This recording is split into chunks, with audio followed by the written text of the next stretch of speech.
Photographers are like crossing guards. You wonder why you're there. Every time you see one, you think, I could do that. They wear stripes sometimes. It doesn't mean if 5 of them came to me for help, I'd refuse. You're the monster, not me. All I want is the perfect camera. All I want is the perfect camera. Just a couple side rants before we start the video. I spent what felt like 20 minutes trying to set up this shot. We're on the Nikon ZF with the Voigtlander 58mm 1.4. This shot does not show that I worked hard for it. The manual focus, that is fun time. So right now, Nikon's eye tracking me, and I can barely see the green box. It changes from white to like a light green, might as well be white. There should be a giant freaking green box around somehow that shows, yep, you nailed it. It's so hard. And then when you punch in, everything disappears. The eye box, gone. Peaking, gone. So it's like, you're not judging focus at all. And then, there was another thing. You also can't use zebras while peaking is on, just like Canon. So now I'm just like guessing the exposure. I'm looking at a waveform that has no numbers and help. Why would you do this? But, last thing. We're on the Viltrox adapter and I can't stop down the Tonys. They made a firmware for me and I can now stop down the 105mm, but not this one for some why. So like we're wide open like a goat. What do you think of the Viltrox AF 20mm f2.8 for Nikon? Are you joking? That's Tony 2.8, by the way. Retype your question and then I'll wait here. Just like they offered to send it to me and I was like, you know what? That's a hard pass on that one. It's so boring sounding. I like Viltrox. They're sharp.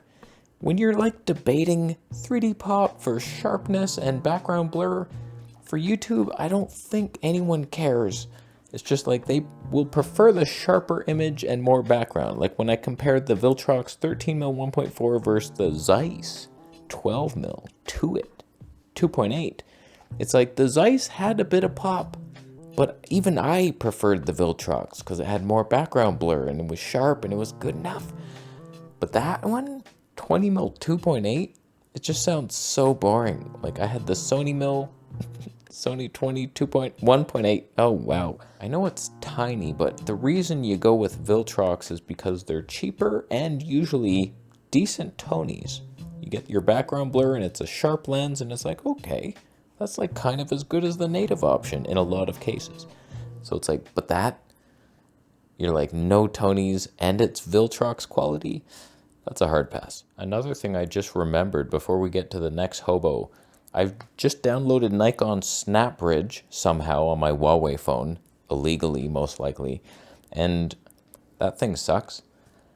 You switch into it, it says, you can't use that custom white balance, bro. Let's try auto white balance. You okay with that? I wasn't. You should have seen the look of the magenta hell. And also, no peaking, no zebras, no nothing. And like, I have a screen right at my face, and I'm looking at it, and I'm like, am I in focus? I can't tell. It's so annoying, Nikon. What have you done to my life? So that app's useless. So I'll have to do like HDMI or something if I want manual focus technology. We'll switch to the 105 soon. But like it's a micro HDMI. Go home. Is that lens better than the 35mm 1.8 RF? Of course it is. He's talking about the EF lens, 35mm 1.4 original Mark 1. I have sold it, but that's not because I'm awesome. I just felt like abandoning Canon in a ditch, so I sold it. But let me explain something to you. My fiance explained it to me, so I'm going to butcher it, but she's all into astrology, and apparently Pluto's in Aquarius or some shit like that, and it's making us feel like we want a huge change and just get rid of all the old and move into the new. And I'm just like, that's what I've been feeling with all of my camera gear. I'm just like, I want to start from scratch. And so I'm like foreseeing the scene and I'm like, It's not going to be Canon. I'm just so sick of their obvious cripples and the hard to edit files. I'm like, nah, it's probably going to be Nikon or Fuji, maybe even Sony. So it's like, boom, we're getting out of Canon. And EF glass, it's cool, it's nice, but it's annoying to adapt. And I still don't know where I stand on the whole 3D pop versus modern sharpness. I'll try to find footage of both, because I've used both lenses, the 35 1.8 and the 35 1.4. I think the 35 has a more classic look, more character-pleasing skin tones, 3D pop slightly. I wouldn't say it's like massive amounts of pop, but somewhat for a 35mm pretty good. Whereas the RF 35, it's kind of a budget lens. Like, you can tell Canon didn't put a lot into it. It was the fastest lens in the early days of the RF, so it's like, okay, I guess we're getting that. I'm not talking about the 1.2s, you freak. Nobody has those. But you have to weigh your options. Like, the 35mm 1.4 EF lens is quite heavy, and you need an adapter, so that's 2 pieces, and it's really long and it's annoying, whereas the RF is like super compact and has stabilization. So it's like, I don't know, if I was just going today, I think I might even just go RF. I don't know, I kind of lean it. Like with the RD5, who switched my brain for a dumber person?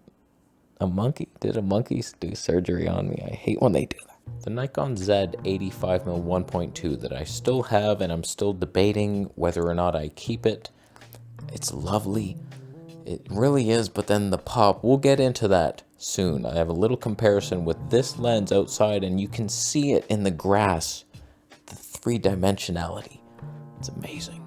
You have no idea the hell that is my life. I just switched to the 105mm 2.5. I'm allowed to stop it down now, but I didn't. And judging the focus, I hooked up the HDMI. It was very squiggly. The connection, clearly I have a little adapter to micro HDMI.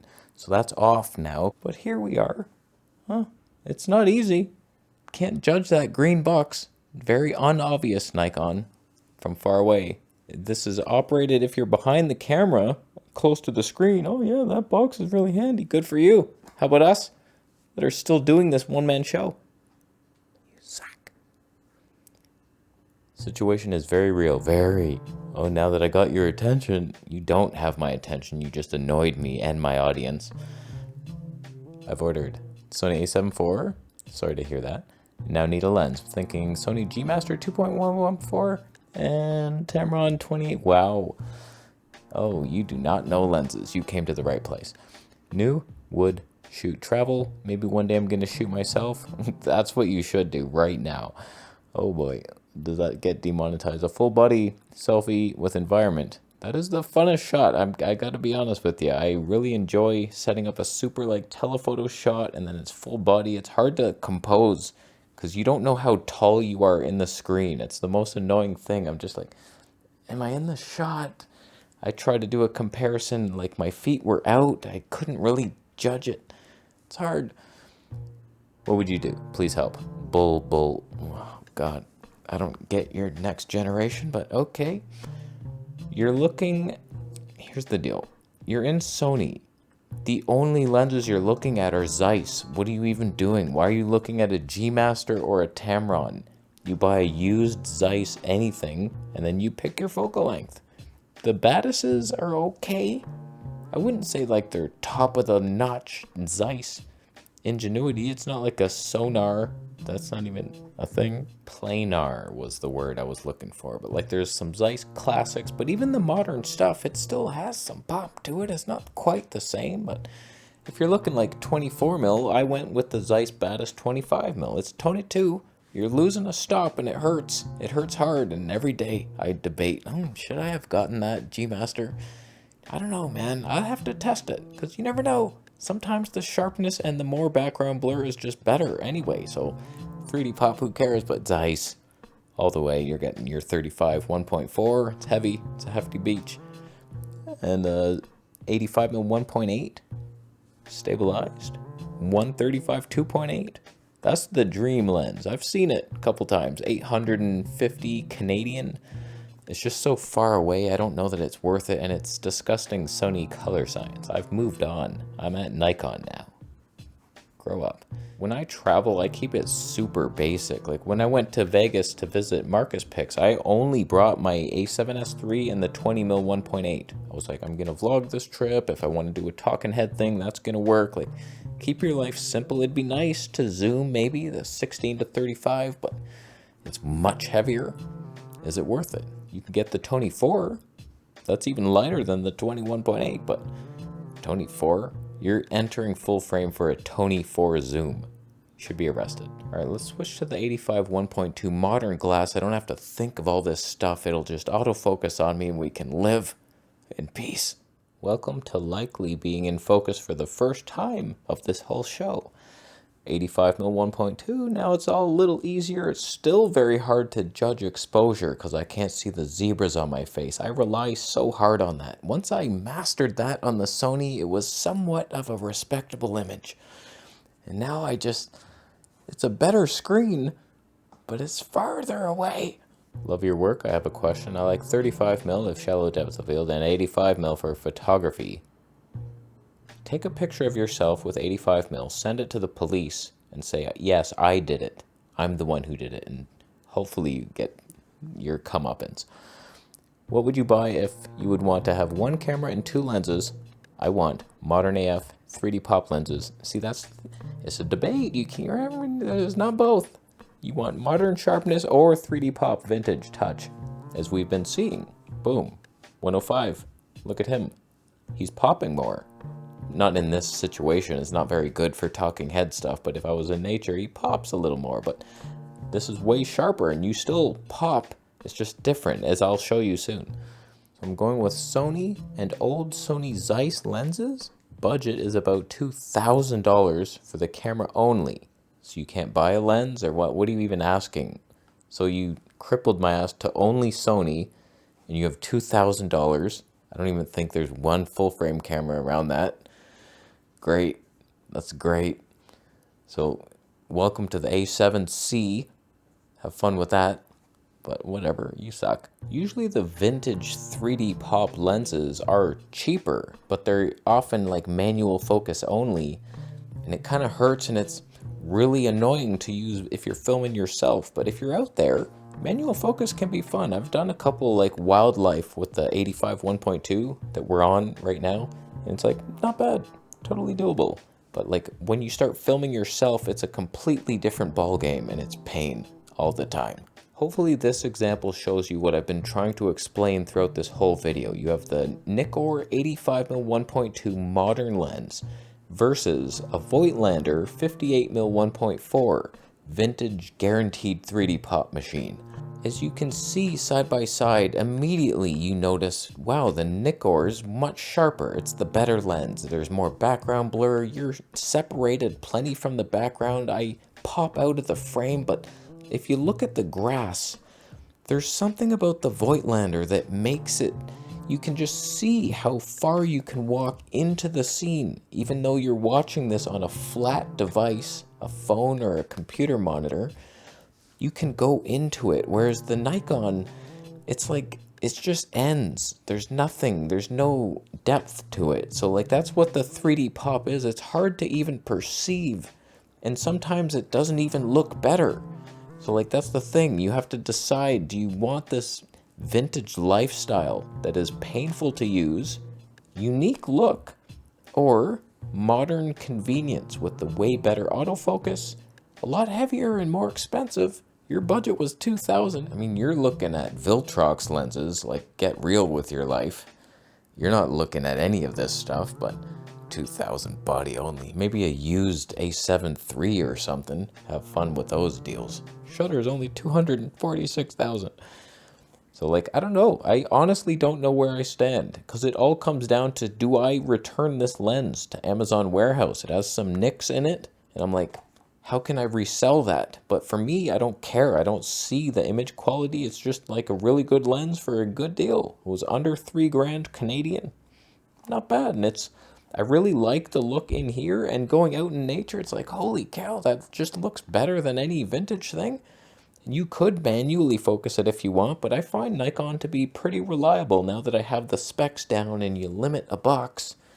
That's pretty good. So my honest advice is the best of both worlds is Zeiss autofocus glass, and you can find it cheap used. So you go for some baddest series or that Sony 55 1.8, like that's a gem of a lens. I know it's not your 85, but if you can find the 85 baddest 1.8, much better than the Sony, it's like good times. Okay, against my better judgment for the last question, I'm going to put on a pearlescent filter that my friend gave me, and when I used it on the Sony, it turned my hair red and did nothing for our lives. But maybe Nikkor is better. Pearlescence. I don't even know what that means. But like it's a black pro mist type of thing, but it's different. There's a lot of different categories of things like that, mist filters, and they're all stupid, and they remove your 3D pop if anything, but this glass is very sharp. I've actually blurred video. That Fuji video I released several weeks ago for you, it was yesterday, for today for me, I like blurred it a bit.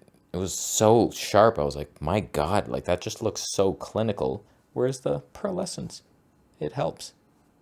You could just add back the sharpness, and then you're good. You get a little contrast 3D pop in there.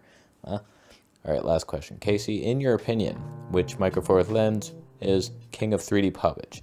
Now let me apologize in advance. A lot of 3D pop questions today. If you're sick of hearing me talk about it, just mute the video, walk away, and let your cat watch it. 3D pop, Micro Four Thirds. Just, it's obvious, right? You know the answer, it's Leica anything.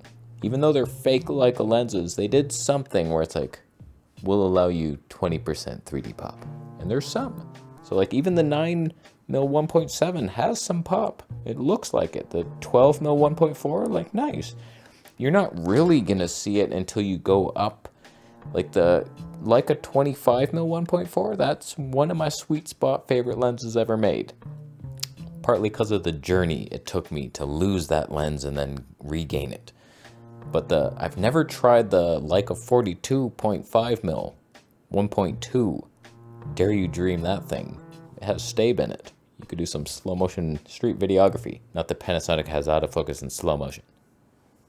Son of a bitch. You know a surprising company that actually has some 3D pop and they're cheap? It's Mitacon. Dare I dream, I think my 25mm 0.95 lens had some pop. I've had some moments in that Thailand footage where they're playing some weird ghetto-ass game that doesn't even exist. I was like, there's some pop there. It was a low element count lens, but like that 35mm 0.95 is magic. That's a special lens. I think you can get it for Micro Four Thirds. It's like quite the 70mm range. And like the 85mm 1.2, I think, like it's a decent little company. They lent me their, I forget what it was, like 200mm macro or something. It was like, wow, that thing. Mitacon's a sleeper company. Look for them in a theater near you. And all the Voigtlander stuff for Micro Four Thirds, they have a bunch of 0.95 lenses. The 10mm, 10.5mm, 17.5, 25. You got options, but I would forego those and go with convenience with at least a little bit of autofocus Leica. Boom. So who do you think won the battle today? We started with the little Voigtlander 58mm 1.4. That's the vintage king of pop of my Nikon lenses. It's pretty darn good. It's not very sharp. I can't stop it down. It gets much sharper when you stop it down, but right now, until I get the official Nikon adapter, we can't. Then we switched to the 105mm 2.5. That lens is older than time itself. It invented itself before the beginning of time. It's really old. And is it sharp? It actually is quite sharp if you nail focus, which I likely didn't. Then we switched to the modern 85mm 1.2.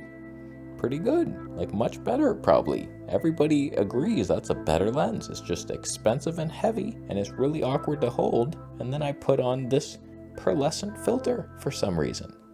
It's a good gift. Bloomy highlights are for us. Tube lights everywhere, and they bloom for you. But I tell you, that 85 walking around with it, since the ZF has no grip whatsoever, you cannot even pinch it. You have to hold it by this big barrel, and it's like quite awkward and heavy. It's not good. I'm walking like that, and it's like, it should have a tripod collar if the lens is that big. Come on now. I'll leave. Someone was helped. Not really. You're just going to buy vintage glass and regret it. It has fungus, and the fungus will spread to your face and cause a teenage acne rash. That's how I got mine. How you doing? You subscribing for more? I'm saying?